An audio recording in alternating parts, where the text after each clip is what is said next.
Aloha, this is Kailua Moon. My name is Nani. And I'm Danny. We just released our newest album called Back to Paradise. It will be available on our website. You can check that out at kailuamoon.com, and it is also going to be coming to your favorite streaming platform. So stay tuned for Annie Talks. Annie Talks, Annie Talks. Welcome to the show. Here we go with Annie Talks. Annie Talks, Annie Talks.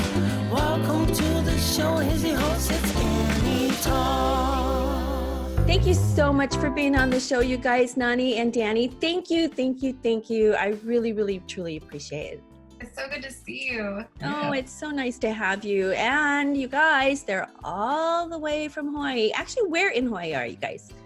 We are in Kailua right now on the island of Oahu, and it's sunny.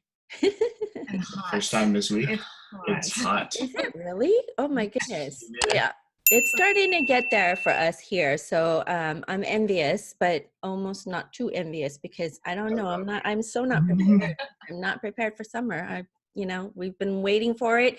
We've been hating this cold weather. And now that summer's upon us, I just need to get into full swing. But I appreciate you guys being on the show. You have no idea how excited I am to get to talk with you guys and to learn more about Kailua Moon.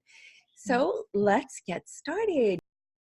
So, as we talked about, I grew up here in Hawaii, really immersed in Hawaiian music. My parents played slaki guitar. I would go along with them to their lessons from like when I was 2 years old, to some really legendary slaki players in the community. And as time has gone on, and as I've learned more about Hawaii's history and Hawaii's culture, and I really began to realize I began to have a much broader vision for my music, and it was a vision that included singing, which meant I had to learn how to sing. Not just play slaki, but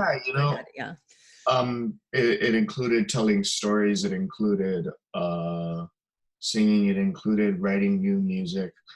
One of my teachers in this art form, his name was Dennis Kamakahi. He's a great writer of Hawaiian songs, and he said, if you don't write, then Hawaiian music is like a history body in itself. It's a folk tradition. You tell stories in songs of your time. And if you don't tell stories about your own time, then everybody's going to look back in the future and on today and be like, oh, well, what happened here? Everybody from this period is just singing about this period, and there's this gap. So he told me it was really important to tell our story today. So all of these things began piecing together. I took some time off from recording and really started to figure out, okay, well, what is our story about today? And during that time I was touring. I was starting to tour more to different parts of the US mainland. I got the chance to go to the East Coast a bit, Virginia, New Jersey, New York. I got the chance to go to the West Coast a bit. And that is when I met Nani, who, in addition to being an awesome person and coming from a really unique and wonderful family, artistically, she also had a few things she did a few things really well that I just never really came to naturally to me. And we started to write songs together. We found this sound between the two of us that I still think is really unique. And that's That's your story. That's my story. I'm sticking to it. Okay, Nani. So give us the real scoop. No, I'm kidding. Give us the scoop. So, from your perspective, what was your background, of course, and then you, the union between the two of you and how that became. Yeah, so I am originally from Ventura, California, so I'm a California native. And I moved over, I think it was like almost 3 years now, but during the time that I was living in California, I was under the direction of my mom's halal, and all I did was dance hula. And I started when I was 3, and it was for the longest time till I left to be with Danny. But during that whole entire time, I was dancing, but also singing and doing background vocals for my mom because we couldn't hire musicians from Hawaii. My mom had to pick up the 8-string ukulele and start singing for her students. We had about 70 students at the time, and we were doing hula competitions back and forth, and finally my mom started to bring me in to sing. And my parents, I love them, they've inspired me, and that's kind of my background. I've never really had full-on singing lessons. I just learned from my mom. And my dad played guitar, even though he was a fire captain. After he would get back from his shifts, he would teach me ukulele, guitar, a little bit of bass, and they just encouraged me for so many years. And during that time as well, when I was 16, I met up with Daniel Ho, and that's when I started to move into a career for performing and being a singer and hula dancer. That's a great story. So now, because it seems like on both sides of the spectrums, I mean, you both had the musical background, you both had the musical exposure. So it was almost kind of, well, obviously it was something that was picked up and something learned, but it was also very natural to you because you were embedded in it. And I love that.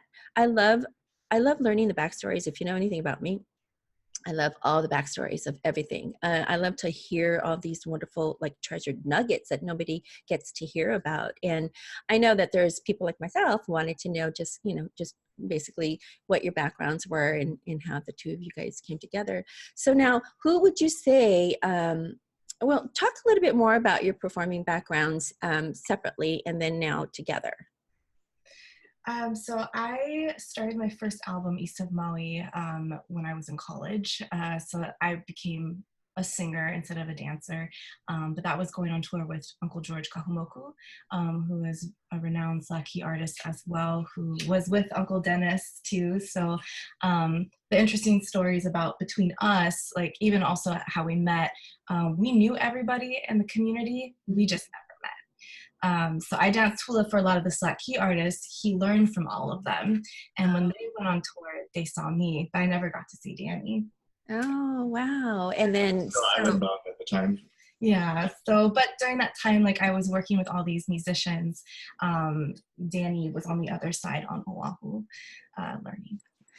Now, who would you say are your biggest influences in your growing up and then even now? I think at the beginning it was Daniel Ho. Okay. He taught me how to engineer music, and I watched a lot of things behind the scenes while he was recording, especially Kulika Punawai's CDs, Kawai Kapu Okalani Hewitt as well. And just he inspired me and pushed me to learn music, to be a professional behind the scenes and in front of people as well. And then later on, also with my parents included, they definitely have inspired me too. But I would say him now. He's definitely been an influence on my music and has pushed me to, start singer-songwriting and being the artist that I want to be now. And yeah.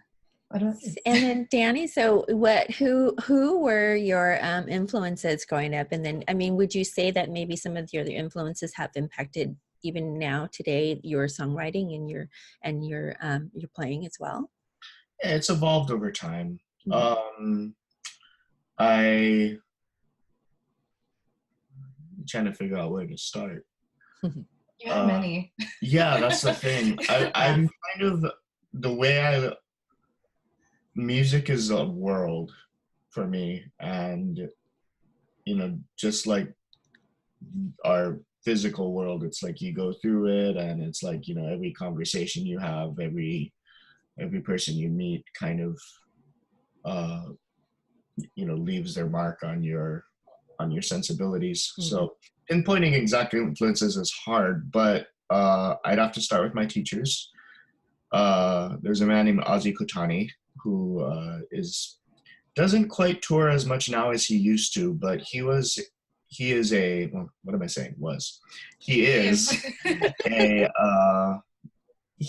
remarkable slacky guitar player. He is a staunch traditionalist in this community, and I'm very proud of that. He is very dedicated to perpetuating Hawaiian music in all forms, especially when it comes to the guitar. Mm-hmm. He was my teacher for close to 6 or 7 years, from when I was like 10 years old all the way through high school. And he really taught me an important skill at the time, which was that I did not have access to a band. I was kind of an odd kid. I didn't really have other kids my age that I could play music with, There weren't a lot of kids at school who were interested in playing the music of Gabi Pahinui and all of these Hawaiian greats that I had grown up on. Everyone was more interested in, popular music of the time. Mm-hmm. So I played a lot by myself, and I learned to treat the guitar as my band and lead vocal, and, the whole, the entire, everything that I needed for the music was in this one instrument. And Ozzy taught me to really maximize that voice. As time went on, I started to sing myself, and the role of my guitar has evolved with it. There's a man who has influenced my music a lot, not just because he was a teacher of mine, but because he was a mentor when I was a really formative time when I was beginning to craft my identity as an artist, and his name was Uncle Dennis Kamakahi. Mm-hmm. Talked about it earlier. I might have, but in addition to telling me I needed to write and encouraging me to develop, he really just his music and the sound of his voice was something that I had grown up listening to already. And looking back on his career now, I realize he was really kind of a maverick in the Hawaiian music community. He always wrote Hawaiian songs, but he would be bringing in influences from other styles of music that he loved to listen to, like the blues and country music and all of these things that I never really listened to in my life. Mm. But then when I found them for myself and started to play them, I was like, why does this feel so familiar to me? Oh, wait a minute, because it was there in, as an influence in the music guy. So he was a huge influence, Uncle Dennis. He was the one who taught me to never be afraid to blend genres together. Mm-hmm. Ledward Ka'apana, he's another slacky guitar player from here. Those of you who have seen Led Ka'apana play will know exactly what I'm talking about, but he taught me to have fun with it. Mm. He is a man who, if people speak with their instruments, he is a comedian. Yeah. In the best sense of the word. And so all of these people really left their mark on my music. And lately I've been listening to a lot of music that tells stories. I've been listening to a lot of country music, is kind of going between us now. a lot of Bruce Springsteen stuff. I've been revisiting that. Billy Joel, she introduced me to Billy Joel. Billy Joel's and Tom Petty. Music. So. Tom Petty. Songwriters who told stories and who said things that really needed to be said during their time. And Dolly Parton and Casey Musgraves. Yes. So lots of country artists that we are very inspired now. That's interesting because I heard today, funny, because I was listening to the news today and they were talking about, some of the country music awards, the recent country music awards, and that Yeah, and one of the anchors was talking about the lyrics and how heartfelt it is, and how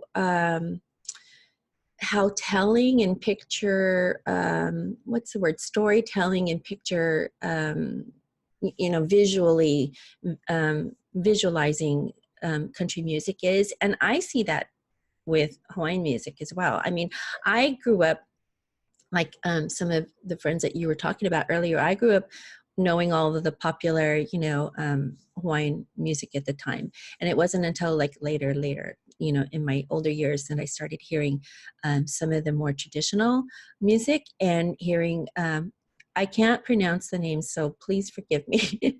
All the beautiful ones that you spoke about earlier, hearing their music for the first time was just, even though I knew nothing of what they were talking about because I don't understand it, right? I mean, I'm Hawaiian at heart, but I'm not Hawaiian, obviously. But hearing the music and just and how melodic it is, and just how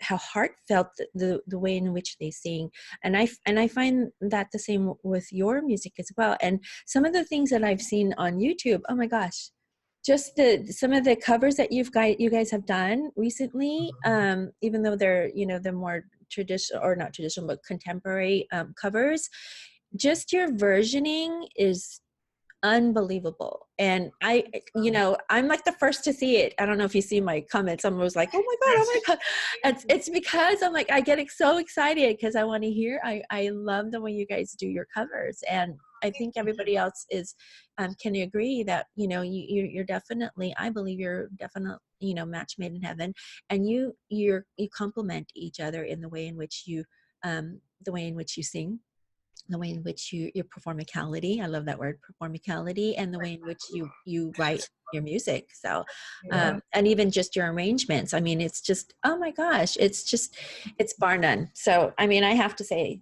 that I absolutely adore your music. And you're so kind. Thank you. Yeah, so the influences are definitely coming through, and but you're also not only being influenced by that, but you're also making it your own and embracing it. And I super love that. So thank you for doing that, and for being an example for some of the new artists, or today's generation, because maybe they wouldn't otherwise never be able to hear some of the older traditional music in the way in which you do those as well. But even some of the newer contemporary stuff that you're doing, the covers that you're doing now, I mean, there's so much more to the world of music, and I think you guys are bringing that to light. So thank you. Absolutely. Now, you may have already talked about this, but maybe your aha moment, can you talk briefly about, like, what clicked in your head that might kind of made you come to say, oh my gosh, this is what I want to do for the rest of my life? What was that moment that happened? I always like to say that it never happened. I think it was just like given to me by my family. So it was just, I was forced into it. You didn't choose I this didn't life. choose it. It chose me. And it chose wisely. That's what we say. You know what? I think when I finally left my job at the museum out in Oahu, I kind of just recently. It was recent, because it wasn't. I've always been a dancer, and I've always been a singer. I like to go into my room and play guitar, share it on YouTube. That was kind of it. But Danny, when I got here, he was like, we need to form a band. Like, I want to get out there. I want to do things. And so I guess my aha moment was like, oh, this could actually work, is when we started gigs every single day of the week. And I thought, okay, maybe this could work. There's a backstory behind this, so we haven't mentioned it yet, but we are together. We are engaged, and we've been together for about 4 years. 4 years? 4 years. 4 Yes. I don't even know. Like, where are we? The only reason why it's important to count at the moment is because the first year of that, we did not perform together. No. We were like, she'd come up and dance hula on a couple of songs, but most of it was me performing. I was creating venues for and behind the scenes, I was like, please. So the aha moment for that, so, that's when it kind of started. That's good. I'm so glad you did that, Danny. Oh my gosh. I guess I'm not to be born into it, but to make it a career. try to make it a career, I guess. Yeah. Like it definitely hit me this past year. Well, you have to be absolutely ready to embrace it, and you have to be absolutely to charge ahead of it when you decide that, because it's scary, you know. Yeah. Mm-hmm.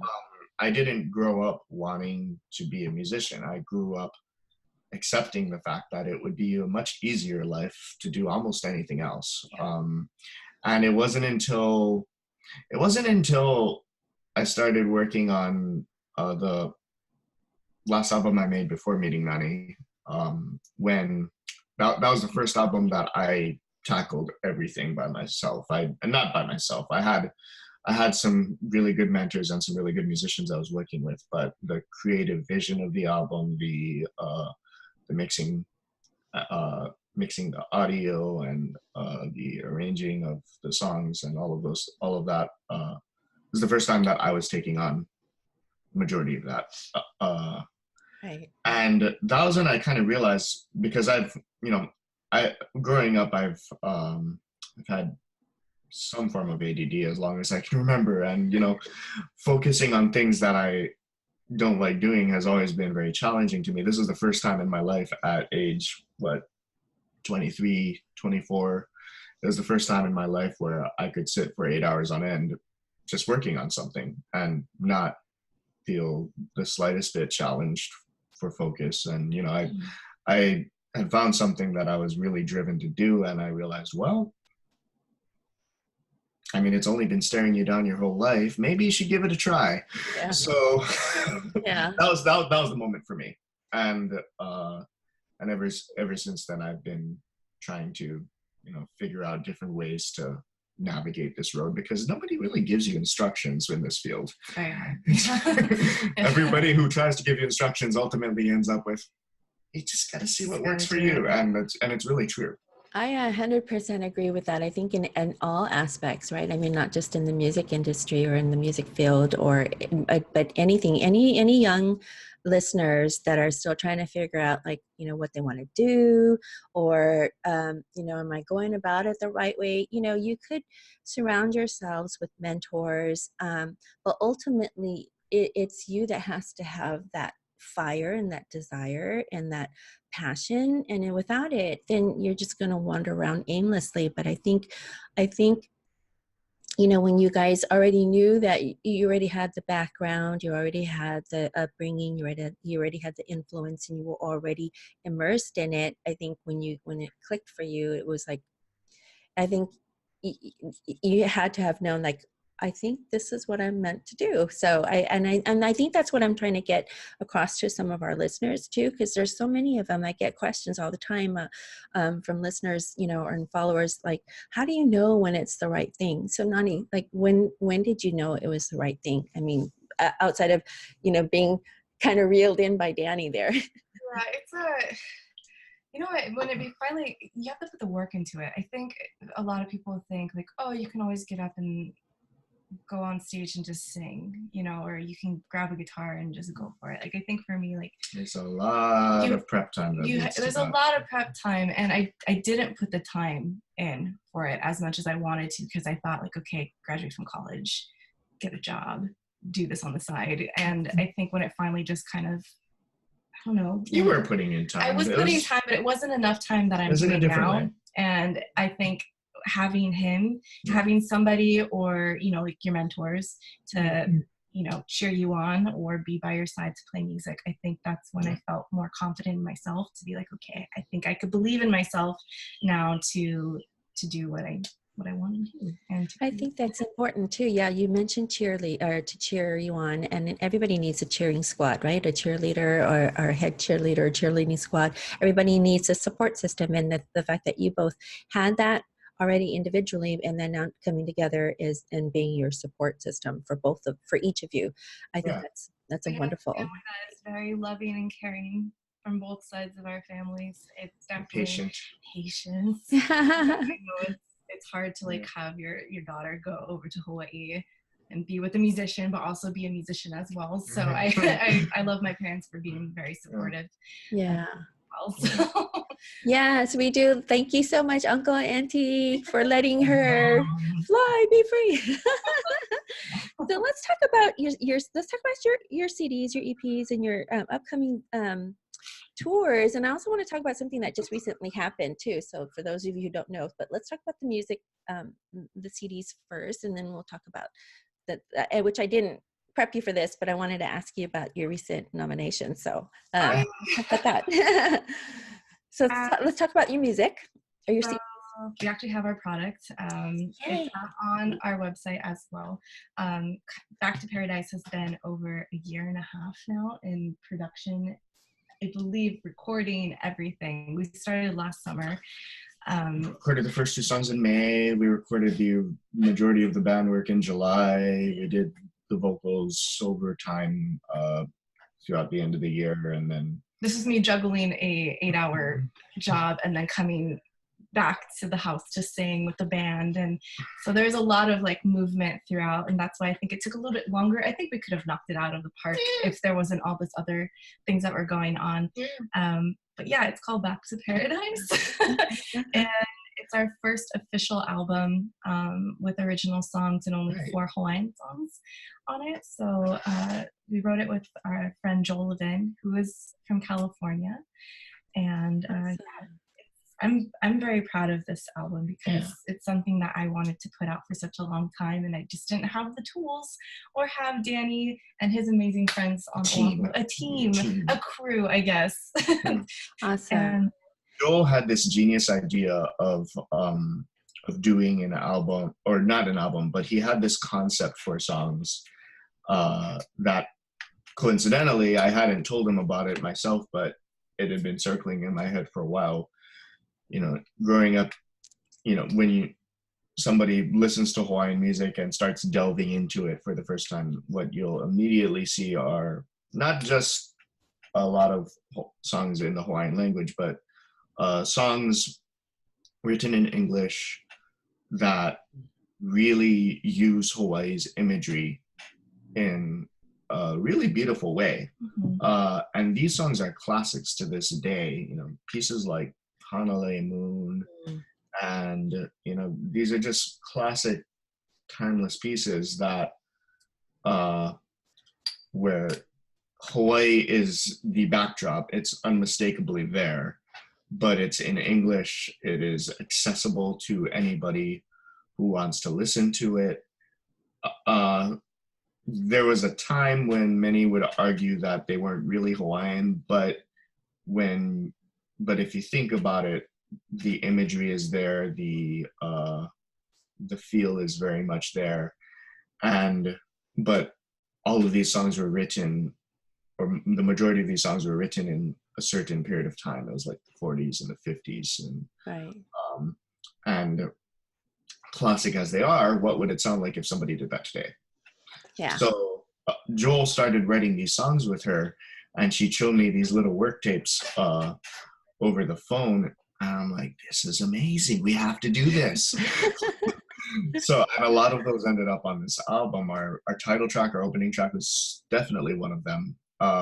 There's another song called Hula Moon that they wrote together that is pretty much the archetype of what I just described. He took images from these classic songs and turned them into this contemporary masterpiece that is like a dream for a producer, because you need a great song. Yeah. And when he gave us this song, I was like, I was so excited. I was so excited to work on it and show it to the band and get in there and bring it to life. So it was a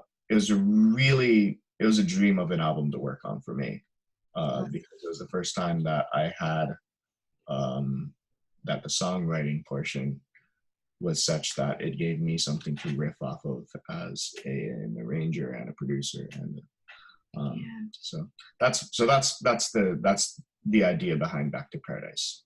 It's awesome. It is a modern take on classic island music. And we also have a song from Sin Radio, California. We actually redid the whole entire song. And so there's a lot of songs that are in there that I have been singing for a very long time, and it just never got I don't know, the mastermind of Danny. Like he's definitely definitely put a lot of my words into something that I never thought could actually happen. And with Joel helping me and revising stuff, like it definitely, that's why I'm just so happy that this is out, and it's something that I truly feel good about sharing out into the world. Before I just didn't want to share. So that's so nice. So why don't you tell us about a title on the CD that you are excited about, and tell us how you wrote it, and then we'll hear a real quick snippet of it. yeah, so this is probably the only one that doesn't sound truly Hawaiian. This was something that I had an idea. It was first called Just Another Day at the Circus, but this song is actually now called Parasol. I wrote this with my friend Joel, and I wanted to talk about kind of what it's like to be a performer, and even if you have your bad days, you still have to go on stage. And I think it kind of relates to everybody. You know, you're waking up and you don't want to go to work, but you gotta make that money, and you gotta put a smile on and keep moving. And it's just like, hand me the parasol and I'll walk on the tightrope. That's kind of how I thought about life a little bit. Like sometimes you just work too much, but you still have to the show must go on, I guess. Oh, wow. I love that. I love that analogy. And then, and, you know, and that how you relate it to, you know, everyday life and, you know, having to go through that grind. So yeah, there's a lot more in common than people think. Yeah. So with that being said, Parasol became this monster of a song because after I wrote this little jingle, I gave it to Joel, and Joel's like, oh, no, this is something going to be much bigger. And this is before I met Danny. And we wrote the song, never played it, and I just kept it to myself. I was like, this is something for me.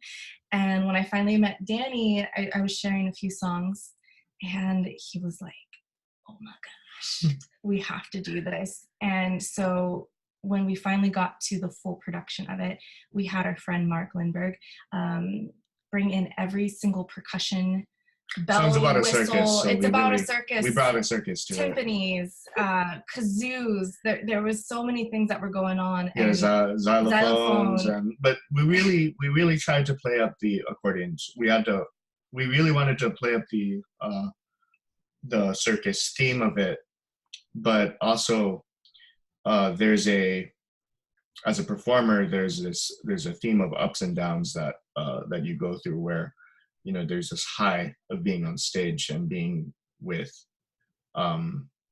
it's like a social high, because you're connecting with a room of people in a really unique and powerful way, and then there's the breakdown, and then taking down the tent, the show's over. It's a very anticlimactic night. It's like you have this beautiful moment, and then you're kind of by yourself for a bit. So we wanted the song to capture a bit of that dynamic as well, where there are quiet moments, and as well as these more intense and grand things. So really had a lot of musical fun with it. Sounds like it, yeah. Writing it. Yeah. And we're just excited to share it with the world now. So we hope that everyone likes it. Awesome. So now is a good time to take a quick listen to the Parasol. You can't please them all, but it's time for curtain call. Hand me the parasol, climb high as heaven, calm the crowd with a sweet, sweet smile, and then walk the wire once again. Oh, that was a lovely, lovely song. Thank you so much for sharing that with all of us. Now, why don't we talk about something that just recently happened? I saw this on your Facebook, and I was super excited. You were recently nominated for an award.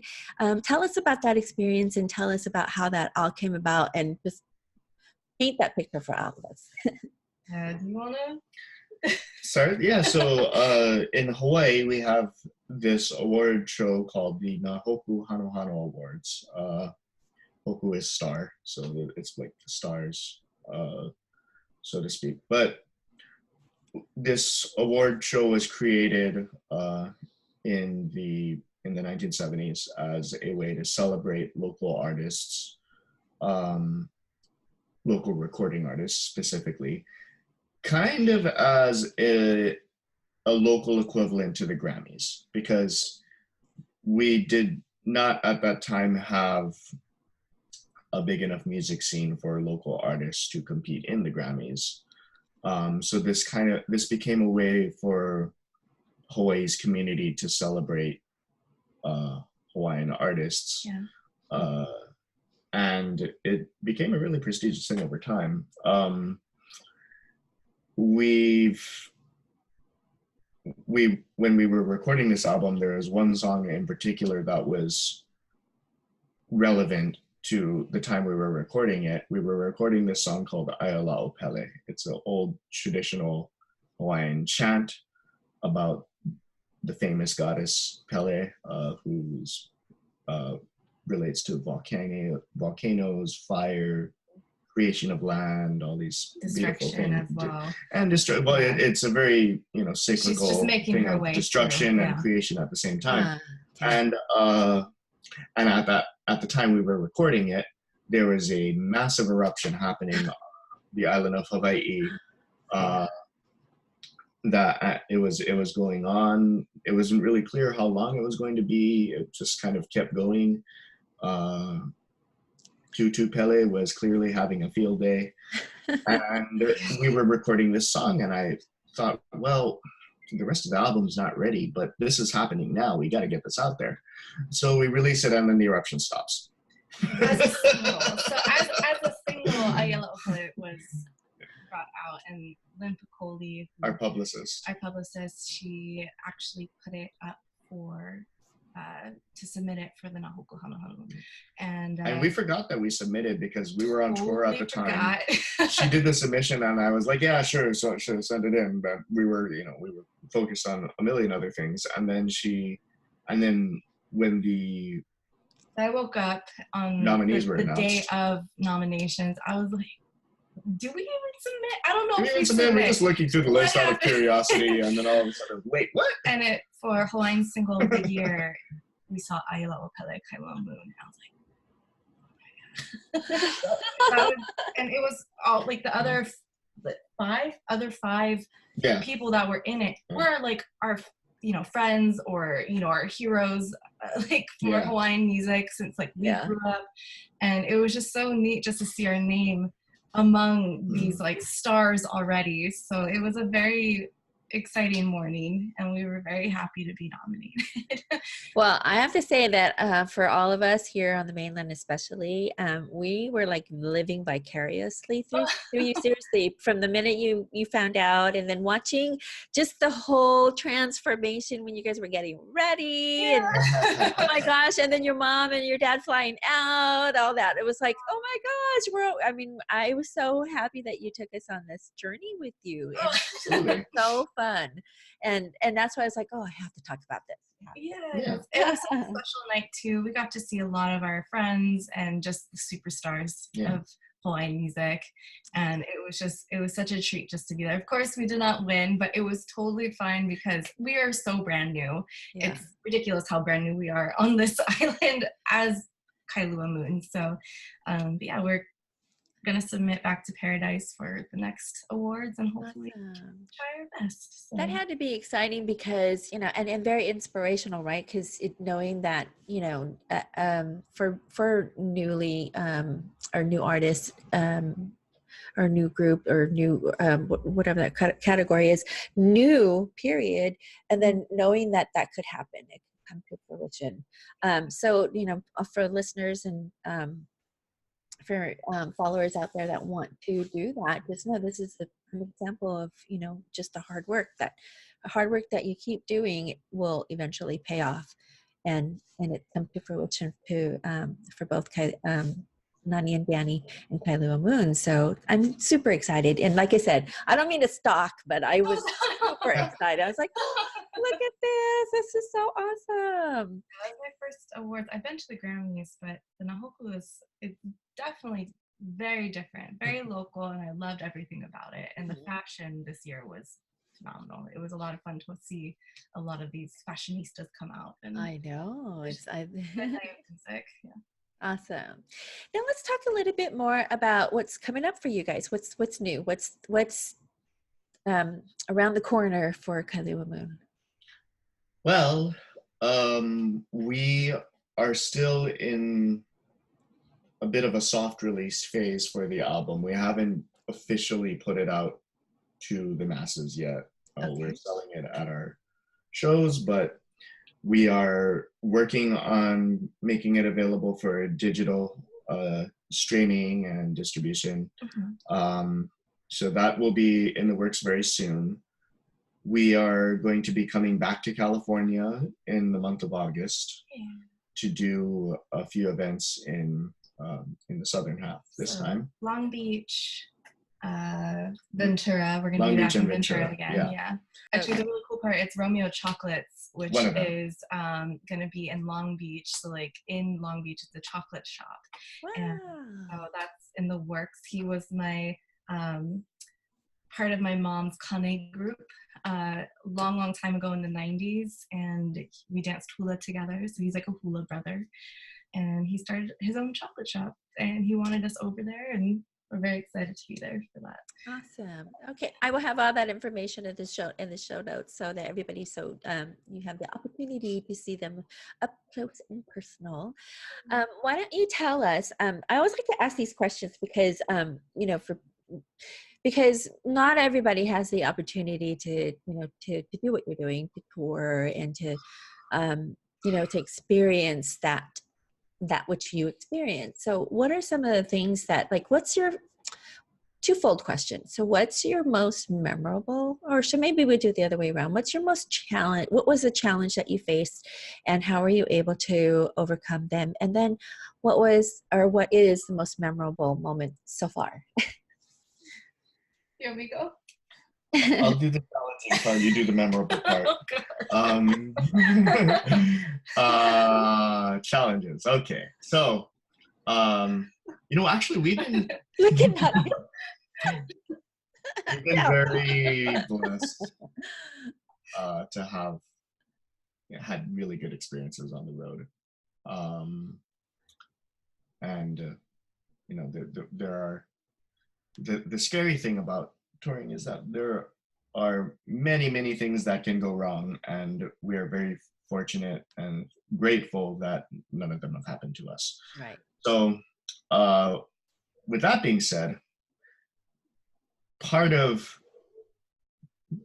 the nature of doing this is that there is always that possibility, and there's always that fear that you get on a plane, and in our case, getting on a plane to go anywhere means at least 6 hours. We're flying for hours. We land. We rent a car. We're driving sometimes for 3 or 4 more hours, and through this entire time, you're behind the wheel or in the passenger seat, thinking, "Is there going to be anybody there? Like, is anyone showing up?" You can have some predictors of whether people are going to show up, but you don't actually know whether they're going to show up or not. And so the biggest challenge really has been, for me at least, has been learning to accept that uncertainty. There's a bit of fool's trust that just has to be there, so that you don't go crazy, and just so that you have enough assuredness that things will work out. Yeah. Because at least in our case, it generally has, and I'm grateful for that, and I realize we're lucky. But that's definitely been the most consistent challenge we've had. Yeah. It's kind of fun though. As a couple though, like we actually do okay on tour together. So I think that was never a challenge for us because both of us separately, we went on tour with different musicians, so we kind of know that work life and just, you do the show from the next, you have to drive very far. But yeah, it's always that one feeling like, is anybody gonna show up? Yeah. Yeah. No, yeah, and I can see how that can be, the uncertainty, and then but it's I work at a comedy shop part-time on the weekends, so I get that all the time with some of the comics that come from far away and they come to a show, and sometimes they're you can see them, they're walking around, they're a little nervous, they're trying to prepare for their set, or for their they're going over their jokes in their heads and in their head, and they're thinking about, like, I can see them as they're looking at the front door to see who's coming through, and it always works out, and there's always more than they expect, but I can totally understand that uncertainty. But in your case, I feel like you have such a good following that people are just like running to the door to hear you. So I like to think so. Oh, thanks. Now, why don't you share some of your good times, good memories, or what's the most memorable moment that you've had so far? As a brand new band, and especially moving from California to here, I think one of the ones that I felt that was just very special, I felt like we were blessed, was for the Mamo fashion show. Wahine Toa is a very beautiful line of Hawaiian, Polynesian fashion. Right. And the granddaughter of Auntie Nita, who owns Wahine Toa, she found us on Instagram, and she wrote to us saying, hey, are you guys available to sing during our our walk, because it's a fashion show. So they're walking and they're presenting all the new outfits that are coming out for the year, and they wanted us to perform, and we were again brand new. This was within your first few months on the island. Couple months. Wow. So, and they thought of us, and they're from Big Island, and they could have gotten anybody, and we were very lucky enough to be asked. And it was very memorable because it was at the Hawaii Theater, and it was always a dream for me to perform there. And it was something that was very special, that I hold very dear to my heart, because they dressed us, they did hair and makeup, they put my hair all crazy, and they really treated us like family. And too. it was family, and that was the first that I felt. Yeah. Family out here. So. As hectic and as hectic as of an atmosphere as a backstage at a fashion show can be, they were very, very warm to us and loving. and that really stuck with us a long time. And then they ended up sponsoring us with clothing in the future. So it's a connection that wasn't just for that night. It continued. And they've continued to support us to this day. So that was a real treat. It was very special. And then I guess another one, for California, there's so many memorable moments because we got to meet you, Annie. And thank you. We're very blessed, at any venue. But I think the last one that I can remember that is very memorable right now is Moss Lane up in Granite Bay, and kind of just the challenges of not knowing who's going to show up. We didn't really have any people that we knew up north. This is where the scary and the beautiful come together, and it's what makes it worth it, because I mentioned how nerve-wracking it can be to drive a very long distance into what seems like the middle of nowhere. Yeah. You have to remember, I'm from a rock in the middle of the Pacific Ocean. And you're in these places, I have never seen stretches of land that even go this far without being terminated by ocean at some point. Right. You're like, are we there yet? Or these places that are just really rural, and there's these mansions separated by fields and fields and fields and fields of ranch land, and then you pull up to this random doorway, and inside is this sanctuary of aloha. Oh, and you feel it every place that we go to. And there's people who want to hear music from your rock in the middle of the Pacific Ocean. Yeah. It is the most surreal thing to this day that I've ever experienced. The Mustang is very memorable because it was the both of us as Kailua Moon. Usually it's always Dan Carvalho and featuring Nani. Like that's when we kind of how we started. Right. But this is the first time. It was the first time as Kailua Moon that it was posted at a brand new venue, and we've never met these people before. And we just kind of like threw out a line, and they said, "Yes, come, we'll take you." That's awesome. So you sometimes you just have to take that leap of faith, right? Yeah. and go out because you're called to do it, and then you just have to take that leap of faith and know that that it's gonna come together. I wanted to ask you this, and I didn't prep you guys with this, but I think it's a really interesting question because how do you what ritual goes through your mind, or how do you get yourself ready for a performance, and like how do you keep yourself from like hyperventilating? In my case, sometimes I'm like, oh my God, I can't go out there, I'm nervous. But I mean, how do you prepare for a performance? I mean, what's something that you must always do, because this is just what makes you comfortable? Naps. Yes. I think we do so many shows now, it's kind of like you just get into the flow of things. But when I first started out, naps are very important. They still are, because you have to have that energy on stage.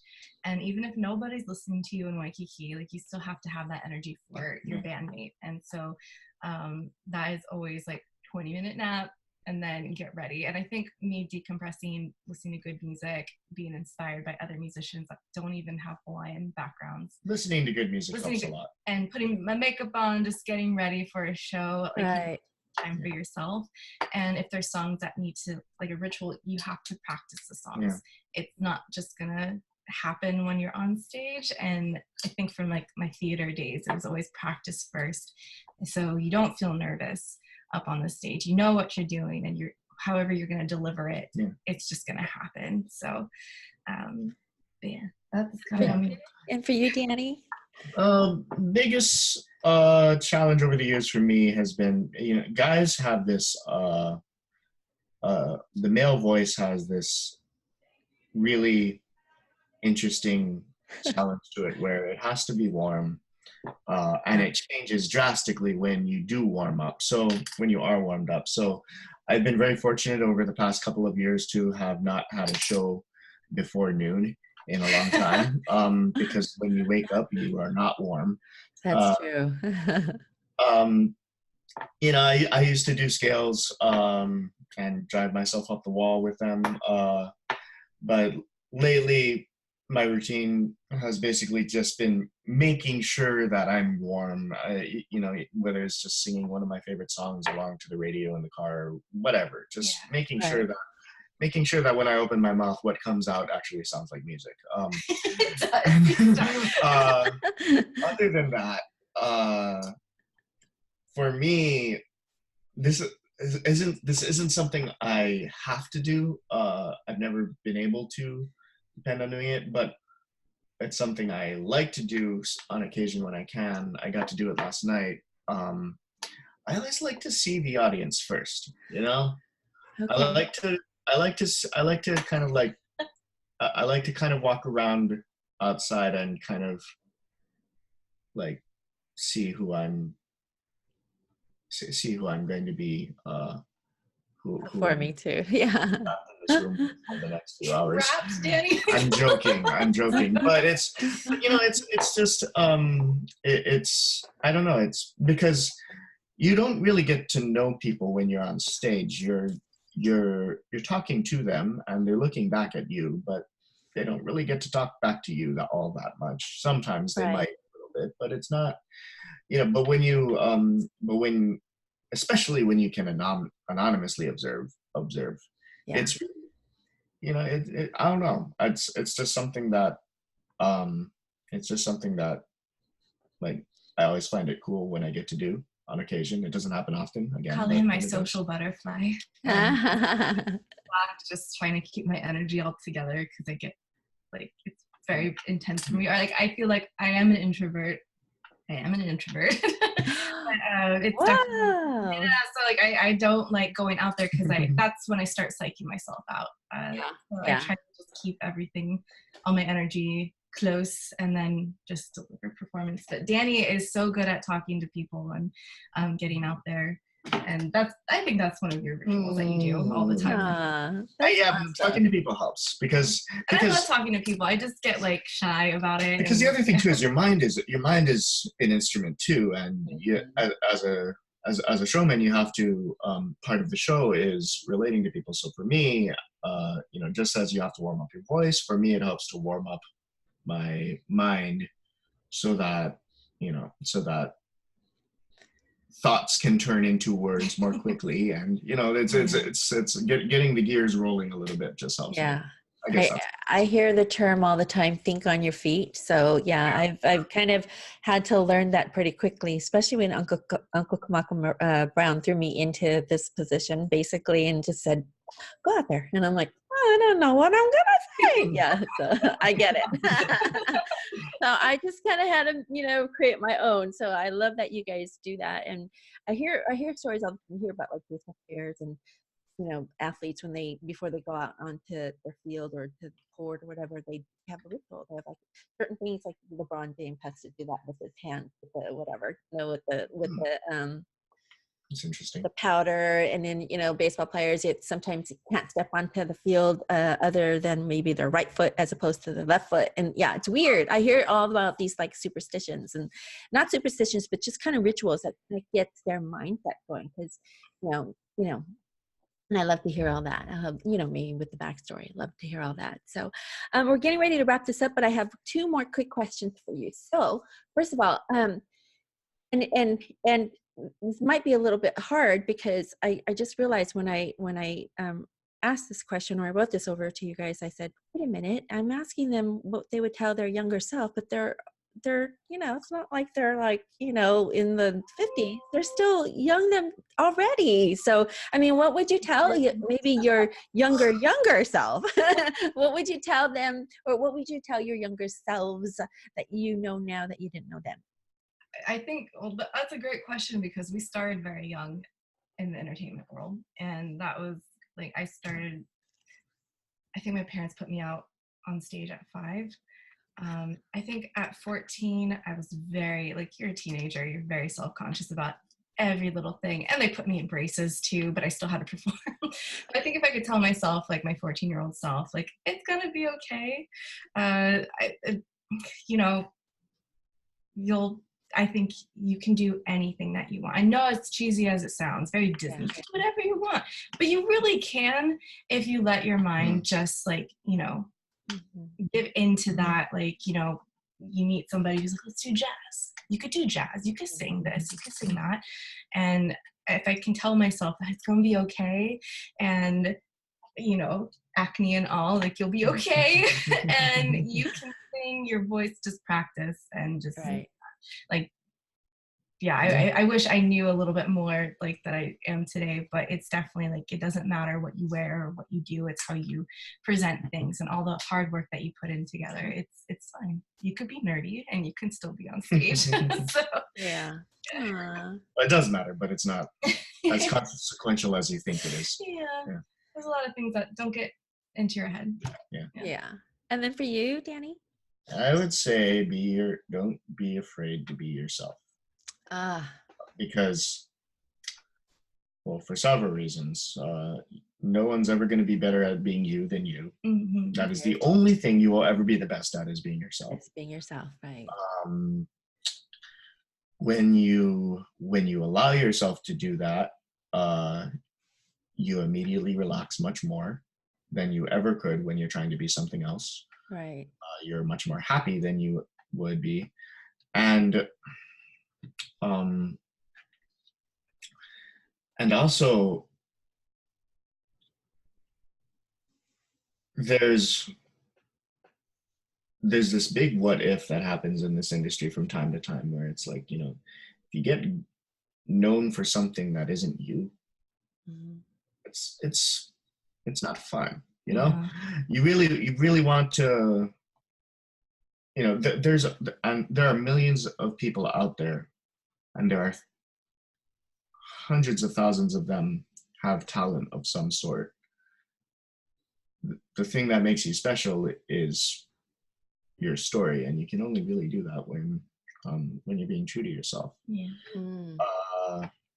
So, but I understand that it's a hard thing to embrace, and I understand that maybe being yourself involves some refinements that, you know, over time you can work on, but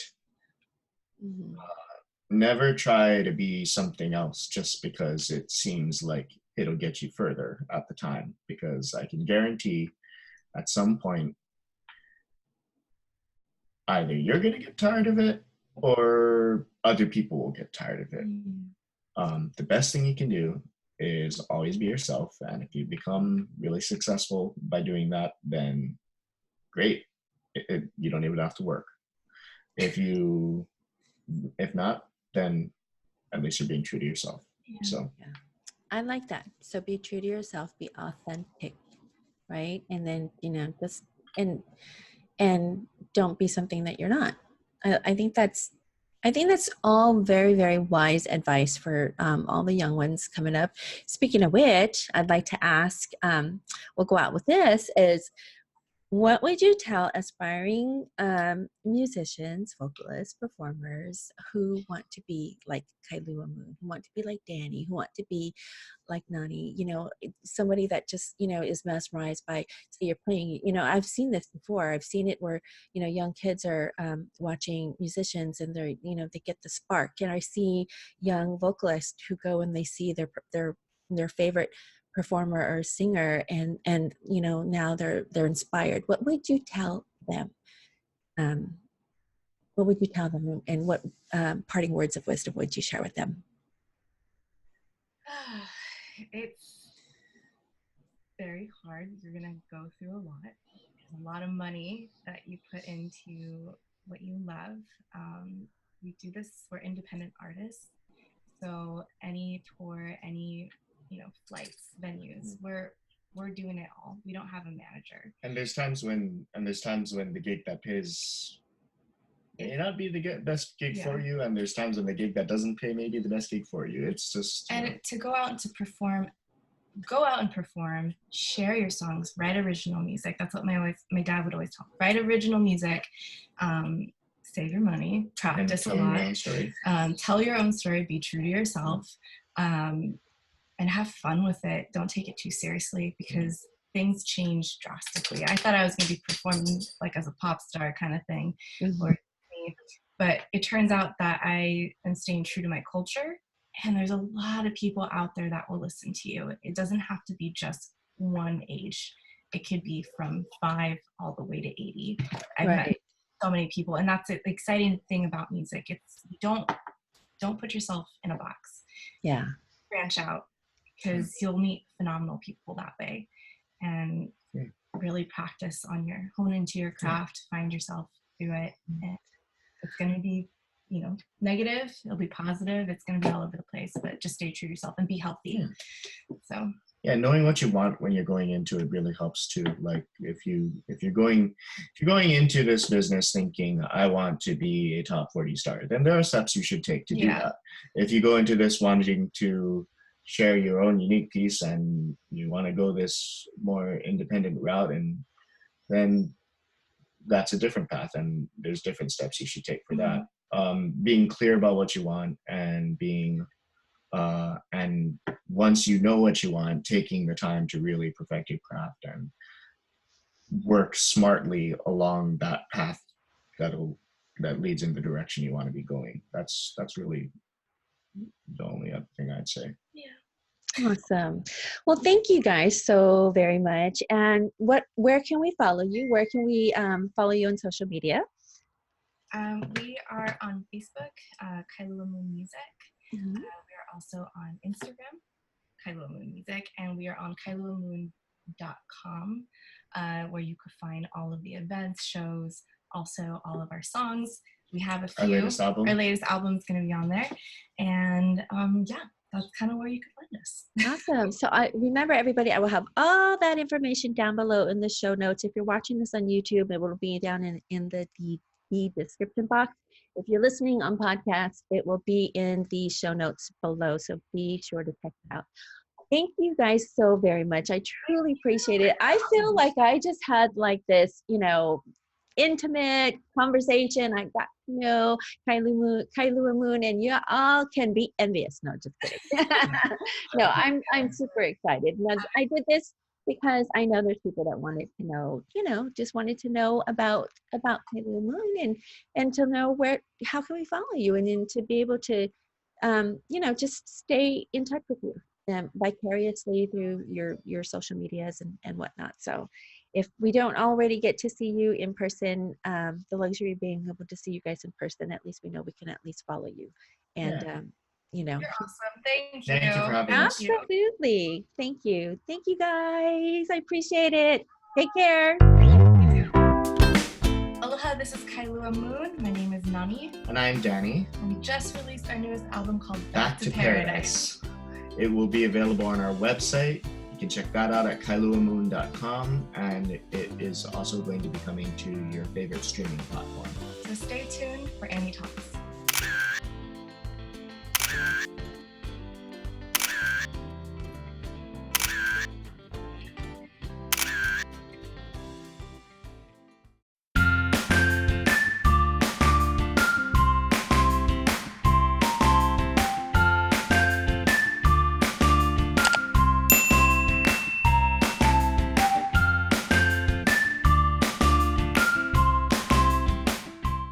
Thank you for watching. Be sure to comment and like below.